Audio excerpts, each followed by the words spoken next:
عم تستنى تحس بشوية ثقة لحتى تبلش؟ عم تستنى يتغير شيء لحتى تاخد قرار؟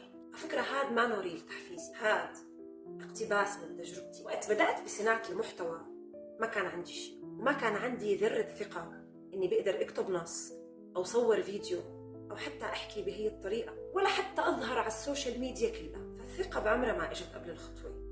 لا تحاول ولا تنطر. الثقة هي المكافأة والجائزة اللي بتحصل عليها بعد الخطوة. فبيقول الكاتب التحفيزي برين تريسي بأن الثقة بالنفس هي عادة يمكن أن تنميها من خلال العمل فقط، كما لو كنت تمتلكها بالضبط. فالثقة هي عضلة ما بتكبر وانت قاعد عم تتفرج على غيرك وهو عم يصنع حياته. بلش حتى لو كنت خايف، حتى لو كنت عم ترجف. وانسالي موضوع الثقة، بس تنساها حالة رح تلحقك تدلك، ولأنك بتبلش رغم انك مو جاهز.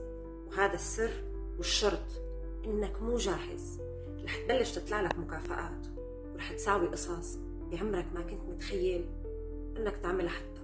فلا تستنى الشعور، صنع الفعل ولحال الشعور بيلحق. هذا الكلام مو بس الأحلام الكبيرة، يعني حتى وقت اللي بتفيقوا وانتوا عندكم مهمات يومية لازم تعملوها بس لا مزاجكم حاضر ولا عندكم الطاقة الكافية ولا حتى الثقة. تحديدا وقت اللي بتعملوا اللي عليكم وانتوا بهي الحال رح تحصلوا على مكافآت.